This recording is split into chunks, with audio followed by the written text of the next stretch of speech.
உன்னால் முடியும் தோழா. சகாயம் ஐயா அவர்களும் ஒருவர் என்பதை நான் நினைவுபடுத்திக் கொள்கிறேன். எதற்காக சகாயம் ஐயா அவர்களை இங்கே நாம் அழைத்திருக்கிறோம் என்றால், நாமக்கல் மாவட்டத்திலே ஓசை என்கிற ஒரு அற்புதமான கலை வடிவத்தை உருவாக்கி அங்கே இருக்கிற நாட்டுப்புற கலைஞர்கள் 1000க்கும் மேற்பட்டோருக்கு நல்வாழ்வு அளித்த தலைவர்களுள் மிக முக்கியமான ஆட்சித் தலைவர் ஐயா சகாயம் என்பதை எல்லோரும் நினைவு கூற வேண்டும்.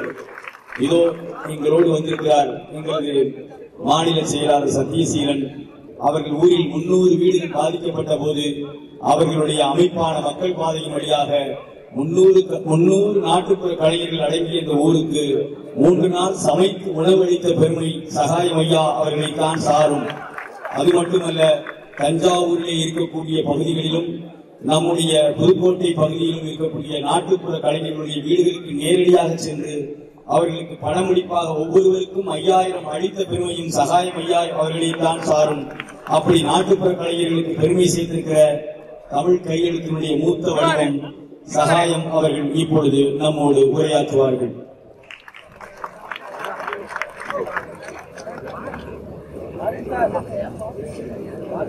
லயோலா மாணவர் அரவணைப்பு மையம், லயோலா கல்லூரி மற்றும் மாற்று ஊடக மையத்தின் சார்பாக வீதி விருது விழா 6ஆம் ஆண்டு நிகழ்வு என்கின்ற அடிப்படையில் மிக சிறப்பாக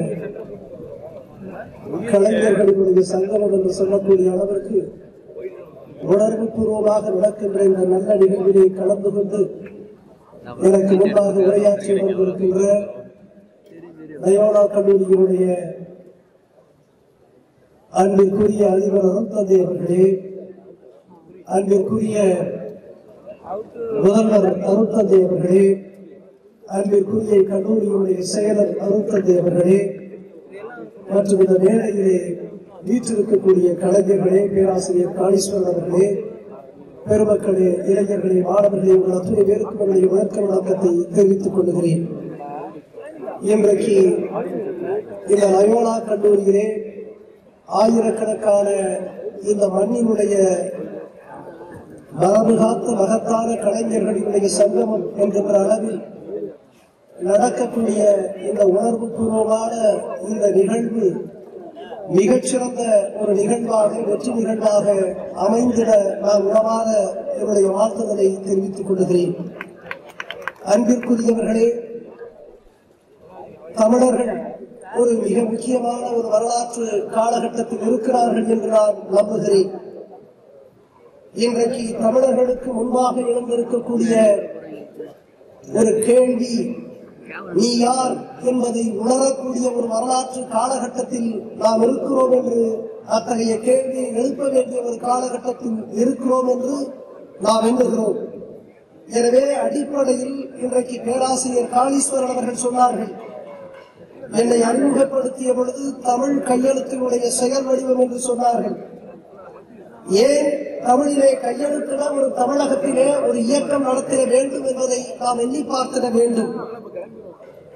அடிப்படையில் தமிழர்கள் தங்களுடைய அடையாளத்தின் மீது அவர்களுக்கு மரியாதை இல்லை, மதிப்பு இல்லை என்கின்ற ஒரு நிலை இருக்கிறது.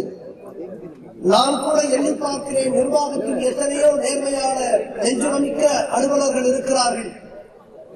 ஆனால் நாம் ஏன் தமிழகத்தில் இளைஞர்களுடைய மனதை ஏன் தொட்டிருக்கிறேன் என்று எண்ணி பார்க்கிற பொழுது எனக்கு நேர்மை மட்டுமல்ல, நான் உளமாற இந்த மண்ணை நேசிக்கிறேன், இந்த மண்ணினுடைய மக்களை நேசிக்கிறேன், இந்த மண்ணினுடைய மரபை நேசிக்கிறேன், இந்த மண்ணினுடைய மகத்தான அடையாளமாக விளங்கக்கூடிய மொழியை நேசிக்கிறேன் என்பதுதான் என்னுடைய நிர்வாக நேர்மையை காட்டிலும் இந்த நாட்டினுடைய இளைஞர்களிடத்திலே எடுத்துச் சென்றிருக்கிறது என்று சொன்னால் அது காரணம் நான் இந்த மண்ணை நேசிக்கின்ற காரணத்தினால் தான்.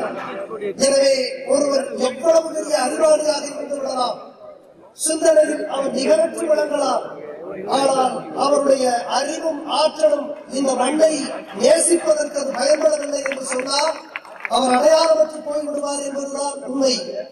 அந்த அடிப்படையில் தான் நான் இந்த மண்ணை, இந்த மண்ணினுடைய மக்களை, இவர்களுடைய மகத்தான மரபை, மொழியை நேசிக்கிறேன். அதனுடைய விளைவாக ஒரு சிறிய தாக்கத்தை நம்மால் ஏற்படுத்த முடிந்தது. நான் நாமக்கல் மாவட்ட ஆட்சியராக 2009 இருந்த பொழுது அங்கே நான் நாமக்கல் ஓசை என்கின்ற ஒரு நிகழ்வை நடத்தி ஆயிரக்கணக்கான என்னுடைய மண்ணினுடைய மரபு காத்த கலைஞர்களை சங்கமிக்கக்கூடிய ஒரு நிகழ்வை நான் நடத்தி காட்டினேன். அந்த நிகழ்விலே பல்லாயிரக்கணக்கான மக்கள் கலந்து கொண்டு ஒரு மகத்தான உணர்வு திருவிழாவாக அது வெற்றிகரமாக நடைபெற்றது. அன்றைக்கு நான் அந்த நாமக்கல் ஓசையுடைய ஒரு பகுதியாக கொல்லிமலையிலே ஒரு நாய் கண்காட்சியை நாங்கள் நடத்தினோம். அந்த நாய் கண்காட்சியை நடத்திய பொழுது அங்கே பல்வேறு வகையான நாய், அந்த நாய்களை எல்லாம் அங்கே காட்சிப்படுத்தினார்கள். பல்வேறு மாவட்டங்களில் இருந்து வந்தவர்கள் அந்த நாய் கண்காட்சியிலே கலந்து கொண்டு அவர்கள் காட்சிப்படுத்தினார்கள். அப்பொழுது ஒரு நாயை, அந்த நாய்க்கு உரிமையாளர் அவர் கூப்பிடுகிறார், டைகர் என்று சொல்லுகிறார். நாய்க்கு பெயர் நம்ம ஊரிலே டைகர். அது வினோதமாக இருந்தது. நாயை அவர் அழைக்கிறார், come tiger, come here, sit down, stand up, just walk down, come here, go there என்று அவர் அந்த நாய்க்கு ஆங்கில மொழியிலே அவர் கட்டளை இடுகிறார். அப்படியே அந்த நாய் அவருடைய ஆங்கில கட்டளைக்கு கீழ்ப்படிந்து அப்படியே செய்கிறது. அவர் சிட் டவுன் என்று சொல்லுகிற பொழுது உட்காருகிறது, ஸ்டாண்ட் அப் என்று சொல்லுகிற பொழுது அது எழுந்து நிற்கிறது. அப்பொழுதுதான் எனக்கு தெரிந்தது, தமிழ்நாட்டிலே, என்னருமை தமிழ்நாட்டிலே நீங்கள் நாய்க்கு கூட ஆங்கிலத்திலே பேசினால் தான் உங்களுடைய கட்டளைக்கு அது மரியாதை கொடுக்கும் என்பதை நான் அப்பொழுதுதான் புரிந்து கொண்டேன். அன்பிற்குரியவர்களே, நம்முடைய மகத்தான அடையாளமாக விளங்கக்கூடிய நம்முடைய தமிழ் மொழி அது இன்றைக்கு எங்கே இருக்கிறது என்ற கேள்வி எழுகிறது. ஆங்கில மொழியை நாம் கற்றுக்கொள்வோம். உலகத்தை தமிழர்கள் வெல்வதற்கு ஆங்கிலம் உதவும் என்று நானும் நம்புகிறேன். ஆனால் தமிழ் மொழியினுடைய அழிவுதான் ஆங்கிலம் வளரும் என்று சொன்னால் அப்படிப்பட்ட ஆங்கில ஆற்றல் நமக்கு தேவையில்லை என்று நாம் உணர்கிறோம். நான் ஒரு உறவினர் வீட்டுக்கு சென்றேன். அப்பொழுது உறவினர் வீட்டுக்கு செல்லுகிற பொழுது உறவினர் வீட்டிலே அங்கே இருக்கக்கூடிய குழந்தை அம்மாவை அப்பாவை மம்மி டாடி என்று அன்போடு அழைத்தது பேசுகிறது. சென்றிருந்த நான் சொன்னேன், நாமெல்லாம் தமிழர்கள், நம்முடைய உறவை அழைப்பது நாம் அம்மா அப்பா என்று அன்போடு உணர்வு பூர்வமாக அழைக்கலாம் என்று சொன்ன பொழுது அந்த குழந்தை என்ன தெரியுமா சொன்னது? சரி அங்கிள் என்று சொன்னது. அன்பிற்குரியவர்களே, இன்றைக்கு நம்முடைய தமிழ் எங்கே இருக்கிறது என்று கேள்வி எழுகிறது. அப்படிப்பட்ட நிலையில் தான் நம்முடைய மகத்தான அடையாளமான நம்முடைய மொழி, நம்முடைய கலை, நம்முடைய மரபுகளை எல்லாம் மீட்டெடுக்கக்கூடிய ஒரு முயற்சியாக நம்முடைய இந்த தமிழ் கையெழுத்து இயக்கத்தை நாம் வெற்றிகரமாக தொடங்கினோம். அந்த அடிப்படையில் இன்றைக்கு இன்னொரு முயற்சியாக பேராசிரியர் காளீஸ்வரன் அவர்களுடைய தலைமையில் நடக்கக்கூடிய இந்த மகத்தான மரபு கலைஞர்களுடைய சங்கமாக இருக்கக்கூடிய இந்த நிகழ்விலே நாம் கேட்டுக்கொள்வதெல்லாம் நம்முடைய கலைகளை நாம் அங்கீகரிப்போம், நம்முடைய மண்ணிற்குரிய கலைகளை நாம் மதிப்போம். எத்தனை பாப்பிசை வந்தாலும் நம்முடைய பாமரை இசைக்கிறது ஈடாகாது என்பதை நாம் உணர்வோம். நான் இன்றைக்கு எண்ணி பார்க்கிறேன், என்னுடைய கிராமத்தில் புதுக்கோட்டை மாவட்டத்தில் ஒரு சாதாரண கிராமத்தில் ஒரு எளிய விவசாயியுடைய பிள்ளையாக வளர்ந்தவன் நான். இறுதியிலே இந்த கல்லூரியிலே நான் படித்தேன் என்று பெருமையோடு சொல்லிக் கொள்கிறேன். நம்முடைய அதிபர் கூட சொன்னார், 2014 இந்த கல்லூரியில் படித்து மிகச்சிறந்த மாணவர்களாக வெளியே சென்று சமூகத்திற்கு பங்காற்றியவர்களுக்கு விருது வழங்கக்கூடிய ஒரு நிகழ்வு நடந்த பொழுது முதல் விருதை எனக்கு அளித்தார்கள். 2014 முதல் விருதை நான் பெற்றேன். நான் கூட சொன்னேன், இந்த சமூகத்திற்கு நான் பெரிதாக எதையும் செய்துவிடவில்லை, அது உங்களுடைய பெருந்தன்மையை காட்டுகிறது, உங்களுடைய மாணவரை அங்கீகரிக்கக்கூடிய உங்களுடைய பெருந்தன்மையை பாராட்டுகிறேன் என்று சொல்லி சொன்னேன். அதுபோல அன்பிற்குரியவர்களே, இது நம்முடைய கலை. நாம் சிறுவனாக இருந்த பொழுது எம்முடைய கிராமத்தில் அங்கே தெருக்கூத்து நடக்கும், அங்கே நாடகங்கள் நடக்கும்.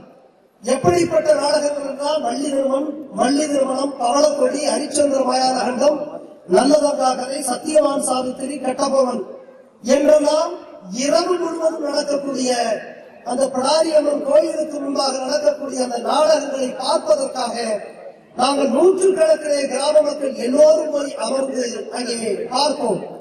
இரவு 10 மணிக்கு தொடர்ந்து என்றால் விடிய நடக்கக்கூடிய அந்த நிகழ்வு அவ்வளவு உணர்வுபூர்வமாக இருக்கும்.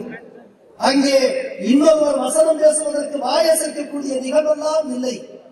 யாரோ ஒருவர் எழுதி கொடுப்பதை, யாரோ ஒருவர் பாடுவதை அங்கே மேடையிலே வாயசைப்பதற்காக இல்லை. அந்த கலைஞர்கள் அவர்கள் உண்மையான உன்னதமான கலைஞர்கள், அப்படியே பாடுவார்கள். மெய்மறக்க மணிக்கணக்கில் பாடக்கூடிய அந்த மகத்தான மண்ணினுடைய கலைஞர்களை நான் மெய்சிலிருக்க பார்த்திருக்கிறேன். இங்கே அவர்களுடைய சங்கமம் நடக்கிறது. அதற்காக துணை நின்ற நயோலா கல்லூரிக்கும் இந்த பெருமுயற்சி எடுத்த பேராசிரியர் காளீஸ்வரன் அவர்களுக்கும் என்னுடைய வாழ்த்துதலை தெரிவித்து இந்த வாய்ப்புக்கு நன்றி கூறி உரை முடிக்கிறேன். நன்றி.